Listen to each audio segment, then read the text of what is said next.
Welcome to episode 5 of the Burn Music Show. What's the Burn Music Show? Burn is an idea that was born under quarantine. I'm a small, non-essential business owner and have been forced to temporarily close during this time. Now, my day-to-day business has nothing to do with music, but I have a passion for music and for finding and turning people onto it as well. So I grabbed my cell phone and started a show. Burn is a platform to discuss some of the newest artists in rock, metal, alt, and punk, while still engaging with the pioneers from the past who lit the fuse. And in this episode, episode 5, a highly talented and multi-versatile artist phones in to discuss his career and pedigree in rock and roll. This is the Burn Music Show. I'm your host, Dimitri. Let's go.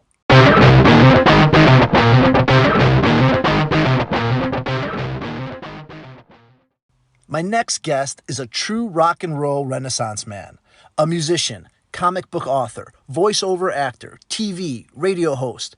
Oh yeah, and the oldest son of legendary Twisted Sister singer Dee Snider. Proud to have with me on the show today, the very talented Jesse Blaze. Jesse, how are you? I'm doing great, man. How are you? I'm doing awesome. Thank you so much for taking the time and joining me. So, when it comes to music, I'm kind of familiar with your former band, Baptized by Fire, but you've remained busy releasing solo material and actively making music behind the scenes ever since.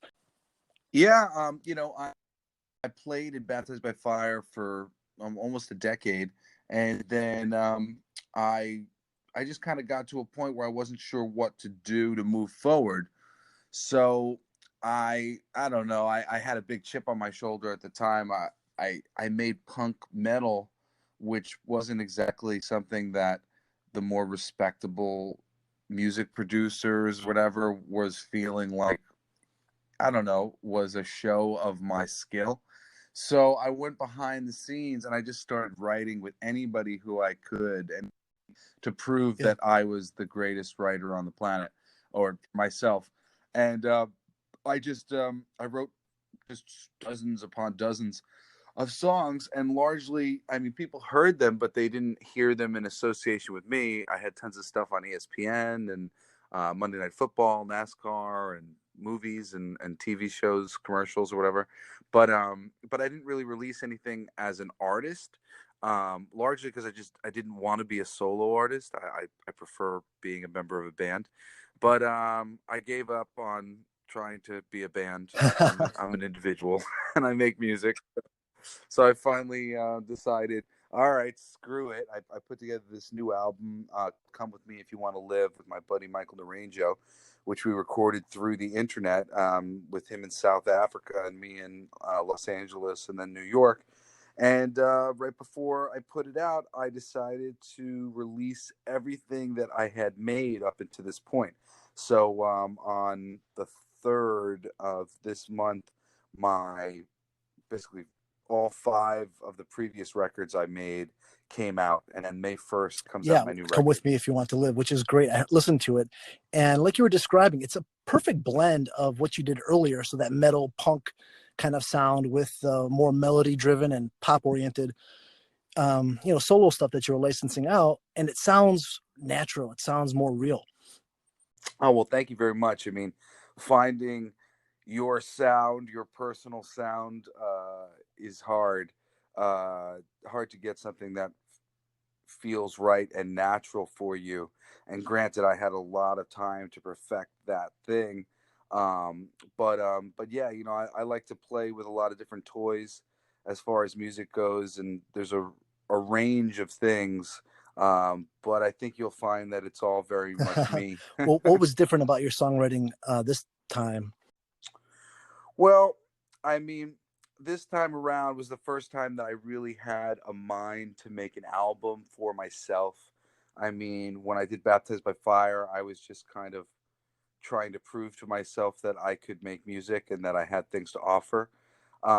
Then when I was writing behind the scenes stuff, again, individually, I was just trying to prove that I could, write songs for placements and that I could write this type of song or that type of song. This was me just kind of sitting back going, well, what do I want to make? And what would be the most satisfying? So I went through, I mean, I'm sitting on so many songs still, I mean, like hundreds upon hundreds, but I went through for a while and just culled the songs that had the messages that I really wanted to impart, from Carry Me Home and Bandolier, just like a lot of things that really made sense to me at the moment. And I put that all together with the songs that were my inspirations coming out of being a behind the scenes music writer. Like there's a song called Promised Land that was a hit on Monday Night Right. Football for me. And that was kind of the beginning of me figuring out what would be like a hard rock blues take on rock music with a little bit of, more modern rock elements like rapping and screaming. Just, I wanted something that was really dynamic and just was built to last because it had so many things that it could do. Right. Yeah. And talking about rapping, I know you're a big Rage Against the Machine fan. I feel like whether it's subconscious or not, I can hear some of that influence in a couple of these songs for sure. Plus that whole rap game that you added to it. How are you able to like best be able to pull off, I guess, taken from your influences, yet still making the art your own? Um, I mean, I want to credit Weird Al Yankovic or the Muppet, um, because it's just, genre is all just, um, for me, it's like the toys that you use to make something have a vibe, but you can take those things and you can use them for anything. And for me, rock music is just adds a lot of weight to so much of the messaging that you might be getting across there. And you can use it in pop music or hip hop, you can use it anywhere. And then there's also something about, rapping, which allows you to tell a longer story, get a lot more details out in a shorter period of time. You can also just super increase the tempo and speed, the way it feels to your ear with rap parts. So for me, it's just different little bits of the science. And, as you grow up, it's all about who you were influenced by. And, some people have limited influences. I have a lot of influences. So for me, it is all natural to have a country rapping 70s blues rock pop punk, you know anthemic music, because that's all my favorite stuff. So why wouldn't it have all those elements? That's what I like to listen to. Yeah, and I feel like you might be towards the tail end of the generations that have that exposure to the big vocabulary of music. We grew up and you put on the radio and you got what the radio was giving you, and you'd get some Tom Petty, you'd get some Aerosmith, and you get some new rock. I feel like nowadays with music and streaming, it's great. I love it, but it does compartmentalize things sometimes too much, where you're just focused on one certain type of music and one genre. And I'm wondering if some of the kids coming up now are getting that same exposure that we had. Well, it does, and it's very interesting for you to say it like that, because I mean, it's totally true. But on the other side of it, there's video games that have soundtracks that mix and match musical genre all the time. And there's plenty of television shows and other things. I mean, you know, the people who place music for television, they actually tend to hate the modern pop music that's played by the labels. They'll get sent these things by big labels, like, "Hey, place our new band on some car commercial," Yeah. and they're like, "No, this doesn't sound like a band. It sounds like electronic garbly And literally there are tons of placement people where they're constantly looking. They don't care if you're a big band or not. They just want music that sounds like it's a band, Right. because all the music that's being produced sounds so hollow. So, there's benefits to the new system, and I do think that the kids are actually being exposed to a range of things. If you go and you see the kids who are following videos on like YouTube and YouTube channels, whatnot, it's a range of different types of music, parodies being written, pop parodies, rap parodies, rock parodies. It's everything. I really believe that the artists and the kids of tomorrow are all going to be mixed medium artists. It's not a matter of can you make a song. It's can you make a song, shoot a video, make an album cover, do the graphic design, and why shouldn't you be able to do all that stuff? It's all pretty darn easy at this stage of the game. So if you can learn, why not learn? And I really do believe that people who live their lives like that, they'll be the next artists that are going to change the world. I think we're going to have like a pre-corona and maybe a post-corona world. I'm not sure what the post-corona world is going to look like when it comes to the music industry. Um, but last week I think his name, Zeke Emanuel. He's the public health expert, and he made headlines predicting that concerts and large gatherings really won't take place until fall of 2021. Yesterday, the governor of California, Gavin Newsom, pretty much echoed those sentiments, calling them a negligible at best act to consider having a concert before we have a vaccine that's widely available. And it just, I'm wondering what your take is. What's going to be the fallout to the music industry, to artists in general? I just think that nobody should or can listen to anything that anybody is saying right now. Um, I mean, let's be real. Uh, all you have to do is look back into our history for a few seconds, and what you will see over and over and over and over again is that the things that are going on in the world and what we are being told is happening are two completely different things. I always think it's just ridiculously naive when I see people going around regurgitating the news as if that must be the truth because that's what we've been told. That is not traditionally how it works. Not at all. We are told what they want us to know. And you can bet your britches, if they're telling us to be afraid, it's because they want us to be afraid. If they're telling us don't be afraid, it's because they want us to not be afraid.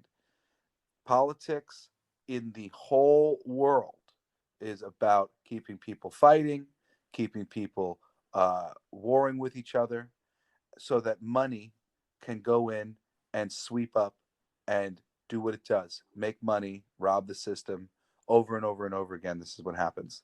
So, right now, at a time like this, where this kind of stuff is going on, historically, I beg you, look back at history. When something like this is going on, there is so much stuff that is going on because this is what they do in the cover of darkness. So when there's stories about all this and stories about all that, and now we're getting to a point where this is really strange, doesn't really seem to be all that many patients with the coronavirus. This is really strange. Seems like they're naming everybody who dies at this moment as having the coronavirus and every other little bit of weirdness. Please, everybody, do yourself a favor. Do not be so naive as to believe the cover stories and the nonsense that goes on. Sure, there's some sort of disease. Sure, it's hurting some people. Details beyond that, I would not believe nothing.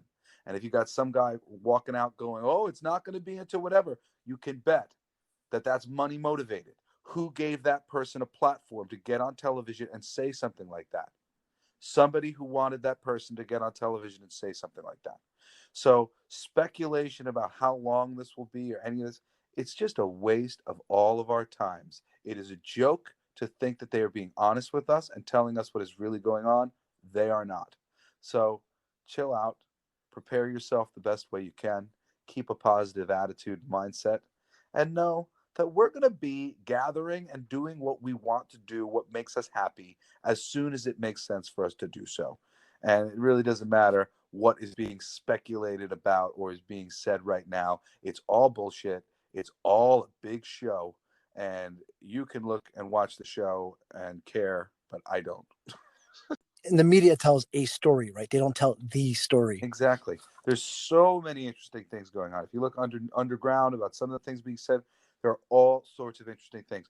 What is a governing country going to tell you about some interesting little war that's going on that has all sorts of little details and details that you wouldn't want us to know because, well, we kind of started it or we kind of did this thing, and then they don't tell us anything because they can't, because they are all behaving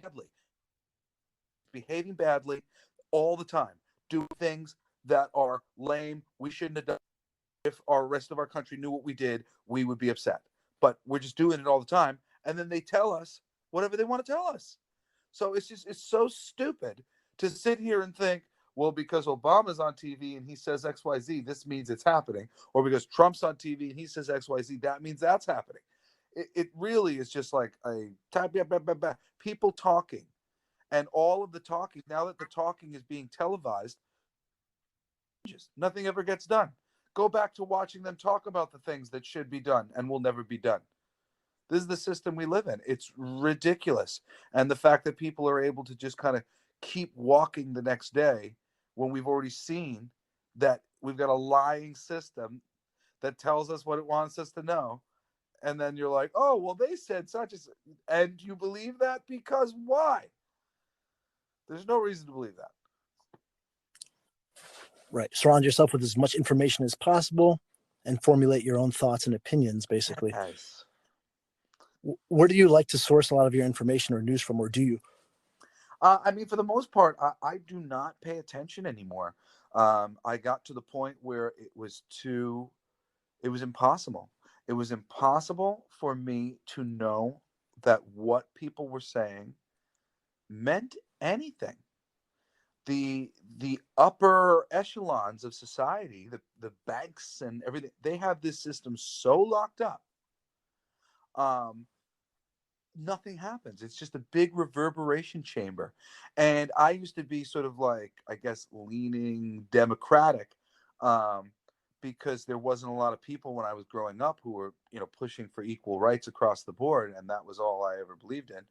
And then when it got to the point where equal rights were being pushed for across the board, this fabulous thing started to happen where the good guys became the bad guys. The Democrats started to apply too much pressure, and people from the Democratic side of things started coming out of the woodwork who, women who wanted to destroy all mankind, and, racial denominations who wanted to destroy all the other races.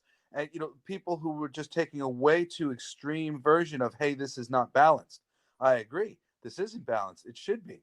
Then it was like, well, now let's make it so the white guy's hurt. I'm like, whoa, whoa, whoa.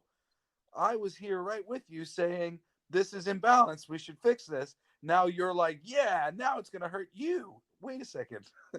The idea is not to go from one stupid thing to another stupid thing. The idea is to keep flowing until we got a better thing and that we're learning. And when we get into this left and right, back and forth, polarized argument, there's no nuance anymore. I can't say something that's political discourse about Donald Trump, about something he said, without somebody going, "Oh, I'm a Trump supporter." No, Right. I don't like Donald Trump at all. I never liked that man. At the same time, that doesn't mean that I'm not capable of saying I like what's happening here, or I'm glad that this is what's going on because I see positive things to come of it, whatever it might be. And it would be the thing where you say something in favor of Trump, or it doesn't question Trump enough. And it's like you get destroyed. Oh, you're a Trump supporter.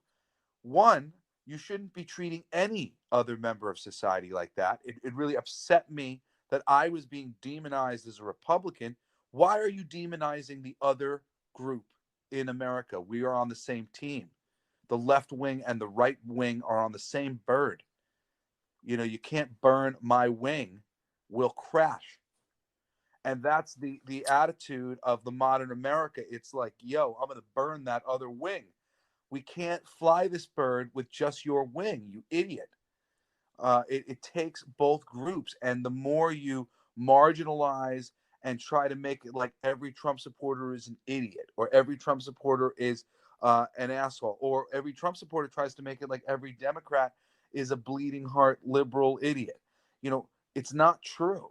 It's not true on either side of things. And we're not going to get anywhere by being partisan idiots, and just blaming and pointing fingers. And traditionally speaking, this is how the worst deeds in history have been committed, when people like us are pointing fingers at each other and going, oh, it's all them. Everything would be fine if not for them. Everything would be fine if not for them. No, man, everything would be fine if we could figure out how to get along. And that's what we got to do. Yeah, and it never was like that, right? You'd have people on the right, you have people on the left. I felt like most Americans were somewhere in the middle, and we had open debate and open discussion. And you can sit here and say you were a George Bush supporter or a Barack Obama or Bill Clinton, whoever it was, and you can make the argument for policies one way or the other. And it's kind of like what I was saying earlier about the whole Spotify and compartmentalizing things. It's this with politics. You have people who go on Twitter and they just surround themselves with one point of view, one conversational piece, and like-minded individuals, and they don't. And it gets to a point where it becomes their their political affiliation ends up defining them versus them defining their political affiliation, Oh, and they just don't want to associate with other thoughts, and it's well, ridiculous. right now there's a lot of what you call virtue signaling going on, where Right. so much of the political discussion is about kind of just demonstrating that you're a good guy in the minds of the other minds. And it's like, hey, I'm so not sexist, it's not funny. Hey, I'm so not racist. I, Sorry for that. I'm sorry. It's technology here, the downside of it, I guess. But so All yeah, good. I lost you after my response, and then you were starting to basically like right after you started to speak, you were saying it's sexist or it's racist, and Oh, yeah. I mean, look, at the end of the day, us fighting about little petty things keeps the system running exactly the way the system has been running since Roman times. You know, money being controlled at the tippy top, inflation destroying the money system, taking away all the power from people who work and do things. Um, you know, everything on this planet just repeats itself over and over again. If you're paying attention, you can see how it works. And the way it works is you divide and you conquer. So the answer is don't allow yourself to be divided, and then you conquer. So to bring us all together, because I don't like watching us get taken out by smarter people every 100 years or so. That's yeah, over and over and over again on Infinitum. yeah. And I'll tell you what, it's one of the reasons why I started this podcast too. It's I was going to be home during a lockdown and a quarantine, and I figured, hey, it might be nice to reach out to people, anybody who might need something to take their mind off of things, right? Hell yeah, man! It couldn't be a better time for people to be able to absorb some art and change their minds about some things. I'm really hopeful, but I've already seen a lot of evidence of people being able to get into my tunes during this time, and it's lovely. It's really nice for me. For a long time, it was like I was a musician. I made a lot of music, but when you went online to look for my contributions, you couldn't really find very much. So now that I can go online and find 59 tunes, it'll be 71 on May 1st. Like, feels so good just that there's music to be found. Absolutely. And you have a lot of skill. So a lot of people don't know, but Jesse has written and published several comics, including 2009's Dead Romeo series. You made a Hulk book for Marvel, and then you Yep. recently published a six-piece series called Black Light District, which I just discovered. It's really cool. It's a totally new and fresh concept, and just a unique take on the genre. Why don't you talk about that a little bit? Because it kind of has some of the elements of what we just got done discussing as far as the crisis. Oh, yeah. Well, for me, comic books, I've always found them so appealing because I feel like the scope of a comic book is the end of the world. Whether it's the end of the world for an individual, if Batman doesn't show up, you're dead. Or if it's the scope of the end of the world for the whole planet, if Superman doesn't push that comet out of the way, we're all, we're all dead. Right. And that sort of concept of the stakes being really high um, appealed to me. And I wanted to take that notion and see if I could apply it to music and write music where all of the songs had stakes that were as high as the comics. So I ended up applying a bunch of different social things and a bunch of different personal issues that we have right now, from depression and um, corruption, and various various just important things, and I made them into comic books. After we made the song, I worked with some different artists to create an individual story for each one to kind of tell the different stories. There's a song called Manhattan, which we do a tale of Jack Kirby and Stan Lee, where basically Jack is getting screwed over by Stan and Marvel, which I love Stan, but honestly, lots and lots of the artists who created these characters were really screwed over by the system, and it's important to remember that as well. And the song Manhattan, I wrote the song about Oppenheimer creating the atomic bomb and knowing that he wasn't going to be able to control the thing that he created. And that's kind of the interesting thing about comic books. You create things and you can't control what they do with your ideas. You can't control how it comes out, how they execute it. And that's something that everybody's dealing with in society right now. We're all hired guns working for people, and we'll do great work, but then our work gets taken out of our hands and it gets used in inappropriate ways, or executed a way that we would not have chosen to do it.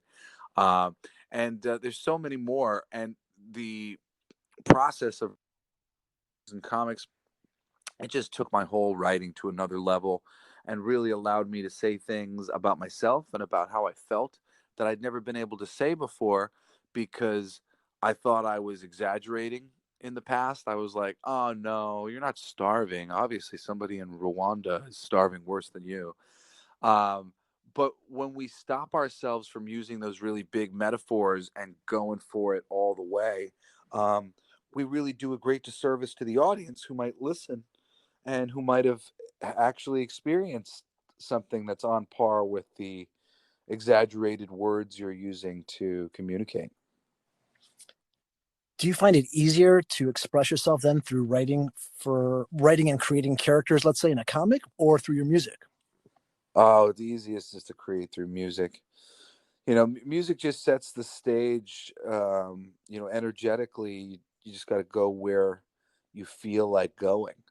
um, and there's the key and the tone and so many things put you in the place, so it's so easy to just kind of get somebody feeling what you're throwing down by virtue of a beautiful song.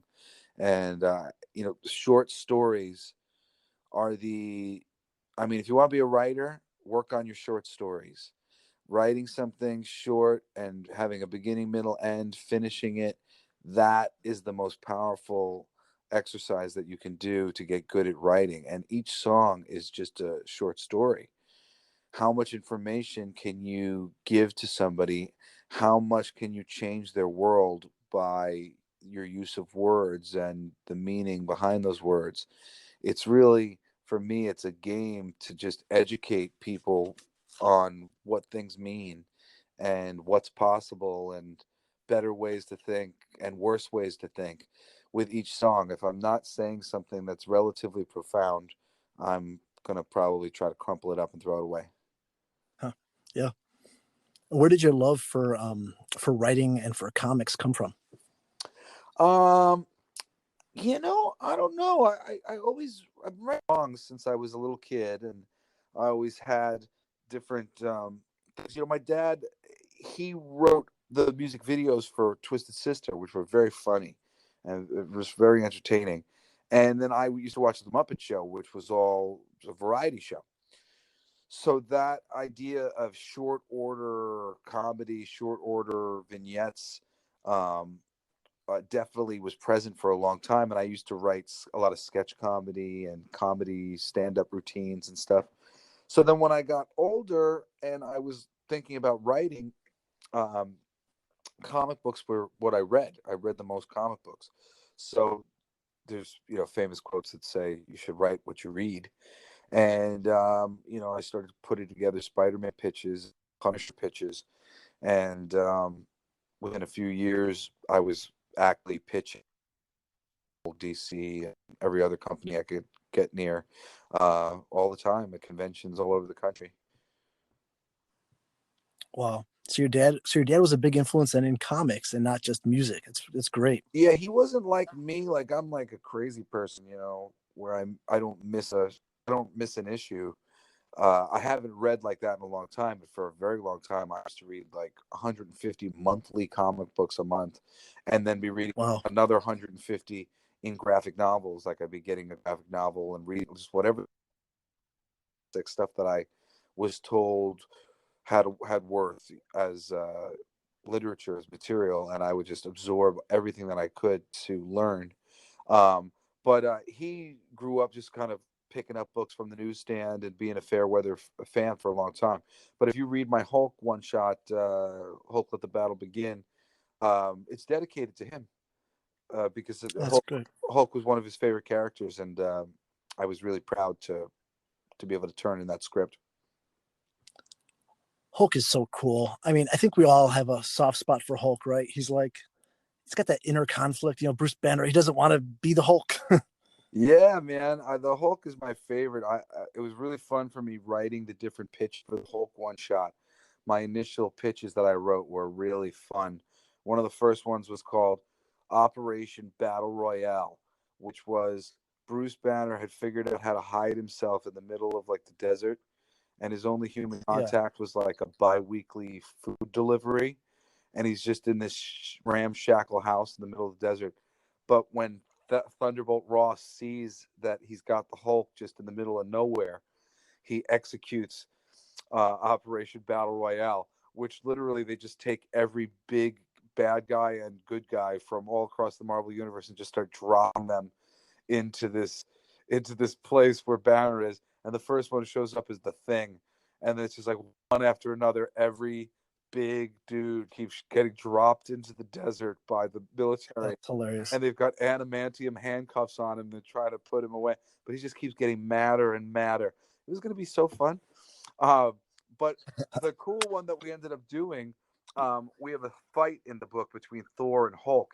And I literally just the other day, just this morning or yesterday, I got a link to the article about the time Hulk embarrassed Thor.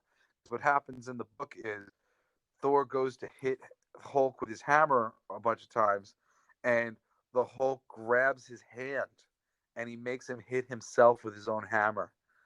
And That's great. then he's able to get away because he makes Thor keep it. Quit hitting yourself. Quit hitting yourself. Their whole fight is a quit hitting yourself, like two brothers beating each other down. Like that's the fight. That was what I was trying to accomplish, and I'm just so glad that it stood the test of time.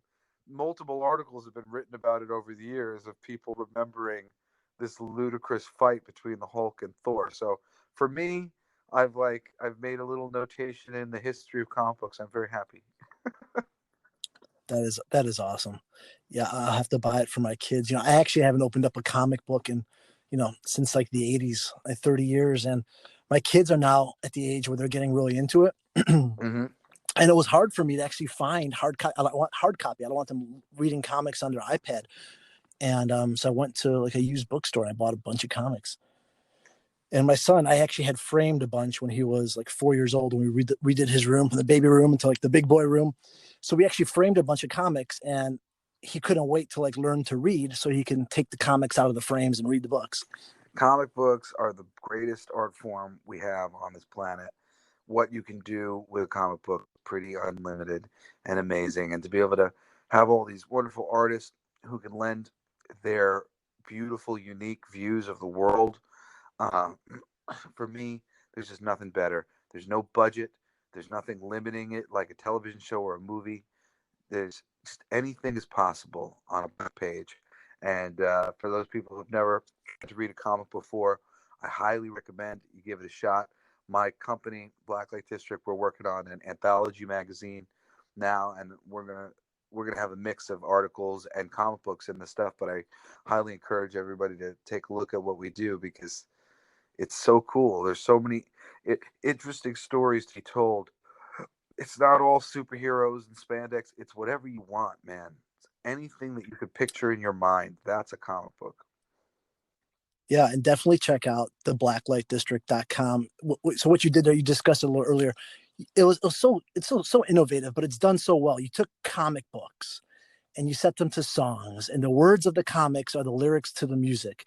And the music alone is great, but the two, arts together and the imagery of the comics with the music. It's groundbreaking. I loved it. It was Oh, great. thank you so much. Yeah, it's blacklightdistrict.co. I couldn't afford the M at the Okay. time. It's .co. But yeah, amazing people like Jason Pearson and Phil Hester, and each one of them is a unique little entry into comic books. But you actually got it backwards. We took songs that were written as inspiration um, from comics. They were inspired by the concepts within comics. Frozen was inspired by Captain America being frozen in ice and all of his family and friends aging and dying without him, and him losing everybody that he loved as he was just stuck. Because I felt like that was something that I've dealt with anxiety and depression, feeling like the world was slipping away from you, or you weren't able to make any movements. We did a song called Green, which was inspired by the Hulk not being able to find inner peace. Ultimately, it's a song about depression and looking around, feeling like everybody else has it covered, but don't. Symptoms was inspired by Tony Moore's. I had a blacklight Walking Dead poster in my office that was a Tony Moore Walking Dead thing. And for me, the greed, money in politics was like the zombie virus being passed around politics, and it's infecting all of the politicians. As soon as they get that money, now all of a sudden we got one more zombie in there. And each one of them was a metaphor from comics that we wrote large to be applied to the real world. Even Bizarro is one of the songs, which is just about how we're living in this backwards world where things are literally the opposite of what they should be. And we have a debt system. What sort of nonsense is that? Debt system. That's the opposite of what it should be. We could have created a system that only created wealth and continued to create wealth and more wealth and wealth and wealth. What a wonderful system that would be. Why does it behoove us to have a system that would allow anybody to end up? Well, that works for some people. That works for the banks. That works for the powers that be. But it's bizarro. It's ridiculous. It should be the opposite. We could have created a system that was all wealth. We created a system specifically that included debt, that included lack. That idea didn't even have to be introduced.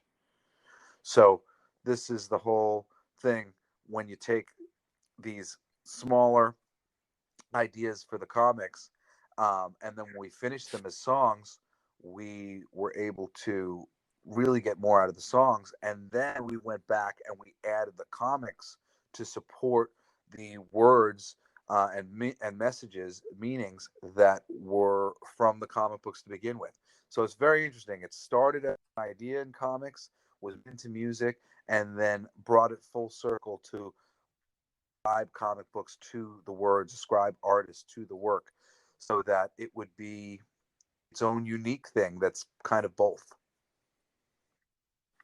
Yeah, it's great. Do you have any plans on continuing with that series? I'd love to do more. I really want to expand the album to. I just want to add 3 more songs, so it's like a full album and do 9 issues. And possibly re-release it. But my company, we're making Blacklight District magazine, which is going to be an anthology magazine that does a lot of different things, and I definitely think we'll return to the concept to do some additional songs in Blacklight District magazine, and perhaps we'll do some new songs in the magazine, and then I'll collect the 3 new songs once I get them, and we'll do a reprint of 6 issues as 9 issues. But I'm really excited. I'm hoping to be able to reprint a bunch of these things through my website in the next couple weeks. And you did a pretty nice cover of your dad's huge hit in the '80s, "The Price," which was on his "Stay Hungry" album. What does that song mean to you? Well, it's funny, that song's about me and my mom. It was about him being on the road and not being nearby to me and my mom, to have the family that he wanted, and that basically, in order to be a rock star the way he wanted, he had to give up a part of his, you know, normalcy, his normal life, and that was the price that he had to pay. So for me, I had recorded that song for diabetes awareness last year. But as I was growing up, I always wanted to have one of his songs on my album with every album because he was such an inspiration for me. So when I was gearing up to put this out, I recognized that I'd had a song of his, a cover song that I did of my dad's, and that it was a really meaningful one for me. And this record felt like this was my first album. This was really me doing my first solo record. Like if you go online and type in Jesse Blaze, you'll find all these other records, but this is the first real Jesse Blaze record that's out, through an artist group, through a label, can get a hold of. So for me, it was really important to have that Dee Snider track on there. And my next album, I'll have another one. Yeah, there you go. Did you get your dad's reaction to this? I don't remember now, but I do remember that he really liked it. I've been surprised by everybody that they really liked it. It's always so hard when you do a cut, especially something like that you're so close to. I don't know, like I didn't know if anybody was going to like it. It was just sort of what I wanted to do, and at the time, it wasn't even like I had like a particular thing for the price. I wasn't like, oh man, I'm so inspired to record the price. uh, they had come to me and they've been like, hey, we want to do something for diabetes. What might be cool to do? And I was like, hey, my dad has this song called The Price. It's a beautiful song. And I think we could do something cool with it. We can modernize it. So, for me, it was just about making it a little bit more dynamic, by, making the verses sung low so that it would have a build and it would get higher in the verses and the chorus, which I think definitely amplify aspects of my father's songwriting and writing the song in the first place. But I wasn't sure if it was bringing enough to the table.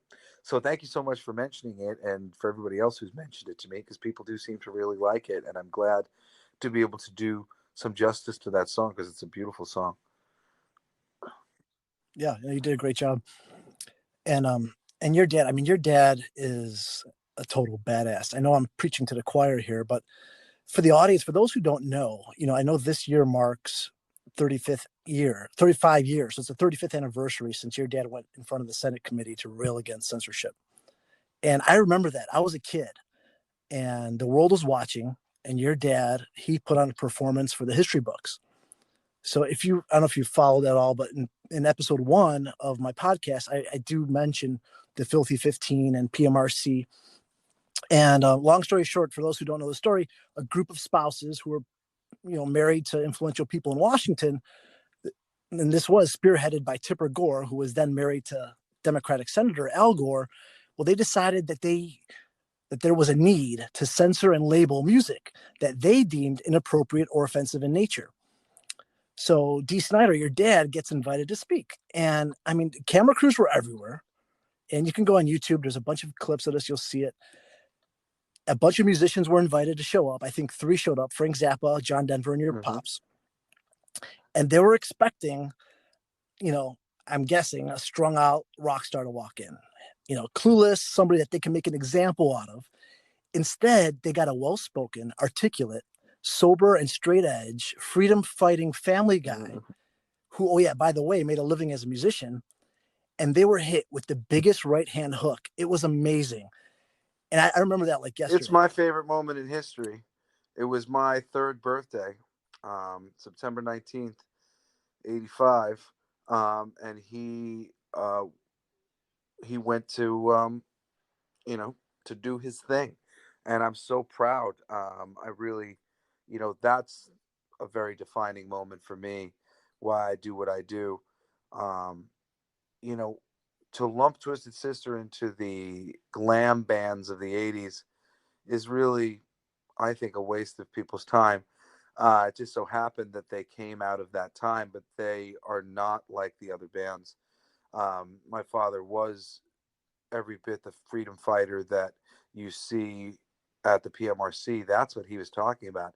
We've got the right to choose it. There ain't no way we'll lose it. Have you listened to the lyrics for We're Not Going to Take It and I Want to Rock? I mean, they've become these political songs because they are political songs. They were political songs when they were written, and they are still political songs now. My father is a man of depth and value, and he was writing very, very meaningful things that he meant with all his heart. And when it came time to put your money where your mouth was, he did. And that's who I am and what I believe in, thanks to the shining example from my father. So I'm glad you bring that up because that's my some of my favorite moments in music history. Yeah, and you're right on. So we're not going to take it, and I want to rock. I think your dad will be pleased to know my kids. I have two kids under the age of 9, and I know the lyrics to those songs because they play them every other day on YouTube. They are obsessed with those music videos. They have been since they were like two and a Oh, half years old. great. It's hilarious. That's awesome. Yeah, it's great. They stumbled on our. We were up one night. We were watching some old videos. My wife and I one night, like maybe Van Halen. And the next day for breakfast, my son was going to have breakfast and watch some Caillou on the iPad, and he hopped on there, and it was Van Halen, Panama. And then from there, it just led him to like Twisted Mhm. Sister, and he's been obsessed ever since. So that's That's great. awesome. So do you feel though nowadays that artists and mainly musicians are playing it a little too safe? I mean, we're not expecting everybody to be Dee Snider, but I feel like there's almost a fear of people to push the envelope as to not offend anyone in their art anymore. No, that's not what's going on. What's happening is the people are being caught in the web of labels too early. So young kids are being found because of the internet. The young kid is found. The young kid feels like they have absolutely no power whatsoever. The young kid is put in a room with older individuals who have been making music for a long time, and then they give the personality to the artists. The artist isn't left in the world writing and creating long enough for them to figure out how to do it on their own. They're just snatched up by the system, and then the system creates them for them. And that doesn't work. You can't create a person. A person is an infinitely unique snowflake, and a great artist is somebody who's allowing their slow snowflakiness to come out. And that's not happening anymore. And very, very superficial decisions are being made in terms of what this should all be, what it should sound like, what the overall notions behind it all are. Um, and you get the trickle through, like let's say a Macklemore or the band Fun. Those guys are 30 somethings who miss. Their bands got picked up and then dropped and picked up and dropped, and these guys kept fighting. And their music is meaningful because they started writing about their freaking journey and how tough of a journey it was being a musician trying to do what you love. But the rest of the people, they're just writing about nonsense with no real perspective whatsoever on anything. It's a complex world. You really want to say something about this world, you got to learn. You really want to say something in interesting ways by music, you really got to study. There's not as much studying and learning going on in these ways as you would imagine. And so many of these people who are just being inspired to do this superficially, they're coming up through a reverberation chamber of music that all sounds the same. And then artistically, if you're a writer and not a front man, you just got to play the game. It's not a matter of them playing it safe. It's a matter of they want this song to start in with the lyrics in the first 5 seconds. And if I'm just being a savvy songwriter who wants to make money as an artist, well, I'm going to do that. So every song that I hear, it's going to be the same thing, same thing, same thing, because we're all following the same rules. But what happens is that homogenizes the system, and then before you know it, everybody's like, "Why does all the music sound the same?" Well, because it's not happening naturalistically anymore. We've got an assembly line creating this music, and the assembly line has no connection to the soul of music. How do we fight off that assembly By line? supporting people who are underground doing unique things on their own, because most of these unique things don't happen in the mainstream. So when you see something really cool that's unique in the mainstream, support it. And then the rest of the time, when you see that really amazing thing that should be mainstream but can't get the support, you got to go and back that shit up and spread it around. because people think, oh, well, if it's good, it'll just rise to the top. Nah, baby. If it was good, it would just rise to the top, then we would be walking around in freaking flying cars and buildings designed by Tesla because that man was good and he had it figured it out. He had all the ideas, and yet we're not. Why aren't we? Because it doesn't actually matter if you're good, if you don't align with the money.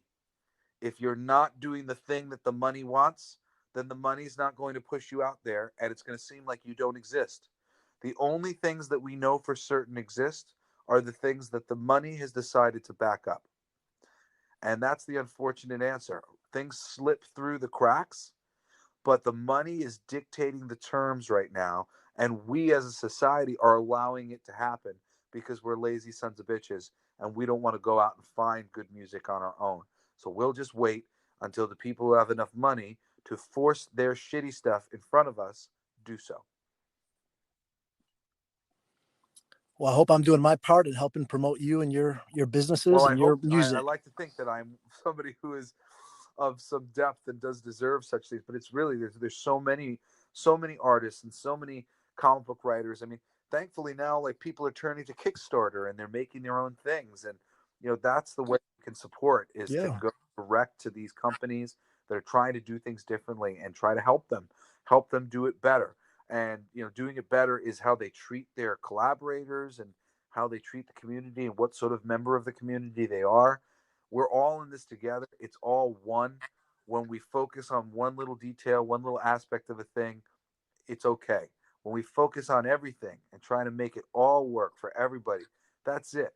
If you see somebody who's out there trying to be a part of the community, trying to build the community up, and who is speaking about things with depth, back them up. Back them up, because you would be surprised how little the system is interested in nuance and depth. But we can change the entire system by what we support and who we are interested in. All right. Good stuff. Jesse Blaze, thank you so much. I like to wrap up my show by making a collaborative playlist, if we can do Yeah. that. I feel like the theme this time was inspired by one of your new songs, KO or Knockout. And maybe, your dad was in PMRC, the little battle there. So songs that kind of pump you up and get you ready to fight. Oh, I got so many. Okay.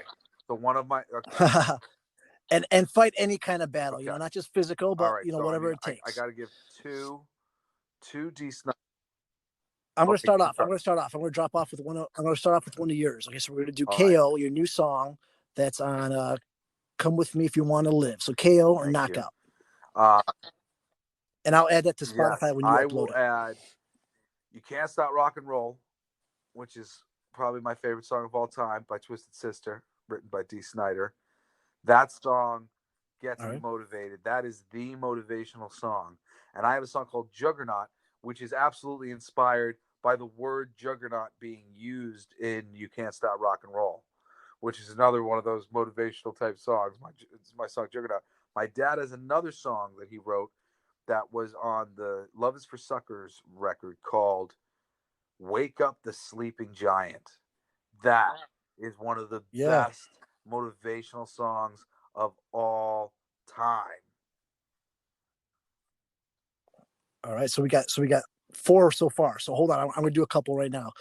"Wake Up a Sleeping Giant" was your last one. I'm going to stick it with your theme. All right, we're going to do another Dee Snider one.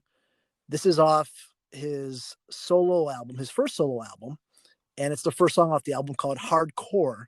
And he wrote it ironically about Lemmy, and Motorhead did cover it for a soundtrack for a movie. So I'm going to do Dee Snider "Hardcore." So then, should I say Motorhead Iron Fist? Yeah, Motorhead Iron Fist, perfect. Hardcore, and then I'll do a loving ripoff of Iron Fist. I don't even know if my dad knows. It sounds exactly Iron Fist. It's the same intro. Yep. But they're great.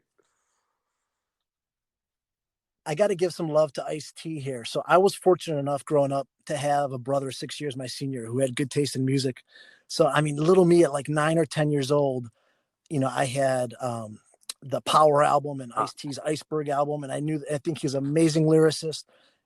And he was railing on Tipper Gore and on PMRC back then. And there's a song in particular I want to pick. It's called Freedom of Speech. It's on his Iceberg album. But his metal Yeah. band, Body Count, covered it. And I'm going to do the Body Counts version of Freedom of Yeah. Speech. I like that one. I think that my dad played that on heavy metal, on Metal Nation, his old radio show. And I think that was the song that he almost got in a lot of trouble because there was all sorts of cursing on it. And he didn't mean to, but he played like the non-edited version. And there was all these curse words going out onto the airways. And like, it was, oh crap. Everybody had to run to turn it off. But DMX, X gonna give it to you. Rage Against the Machine, Know Your Enemy, Freedom, Killing in the Name of, Take the Power Back. How about Marilyn Manson, Get Your Gun, Lunchbox? Dude, The Lunchbox was Offspring, on my list. Bad Habit. Yeah, great song. I gotta do Bomb Track by Rage. That album. Shows. Yeah, after that bass intro, when that drum and guitar kicks in, I can go through a wall. 1, 2, 3, and it's just another bomb track. Suckers been thinking that they fake this. Yep. Yeah, man, Rage is my favorite. Oh, there's so many good motivations. LL Cool J, Mama Said Knock You Out. That's a wonderful one. I mean, and then so many by Queen. And then fucking We Are the Champions. We Will Rock You. Even Bicycle Races gets me all motivated. Fat Bottom Girls. Yeah. It's a select, it's AC/DC, Dirty Deeds Done Dirt Cheap. That gets me motivated as fuck. For Those About to Rock. Money Talks. Back in Black. Yeah. Metallica, Fuel. I mean, I grew up on 80s Metallica, but Metallica, Fuel, if that doesn't pump you up, then you're dead. You're dead inside. Give me that which I desire. I like... Here's a band that's great. I like Volbeat. What's that about the... Yeah, they do a Warrior's Call. They've got a song about a big boat chain. I don't know. I don't know which one that is. But yeah, I don't know. That's my bread and butter. The what is the most motivating song? But then there are other most motivating songs like the Rainbow Connection, Life's Like a Movie, Write Your Own Ending, Keep Believing, Keep Pretending. That's the motivational shit right there. I like this game. It's fun. it's never ending. The White Zombie, Thunderkiss 65, 9 Inch Nails, Wish. That's a good motivational song. Black Sunshine, you got it. 65. Pantera, Walk. Hostile. Cowboys from Hell. Cowboys from Hell is one of my most motivating. I got to see that live like 3 times. That's one of my favorite songs to see live. Yeah, have you ever seen Rage live? I've actually seen my favorite band live. It's a bummer. Yeah, because I was looking forward to seeing the reunion this summer, and I know it's probably not going to happen, but I was fortunate enough. So they used to tour in the 90s at this place called Aragon Ballroom in Chicago. And I don't know if you've ever been there. It's such a cool venue. So it was built in the 20s. It's in the uptown neighborhood of Chicago, and it's historic. Like Green Mill, which is a famous jazz bar, is down the street, and that used to be Al Capone's hangout. And there was an underground tunnel, rumored to be an underground tunnel that would connect you to the basement of the Aragon. But they would play there all the time. And Tom Morello, he was raised in a suburb just out of Chicago.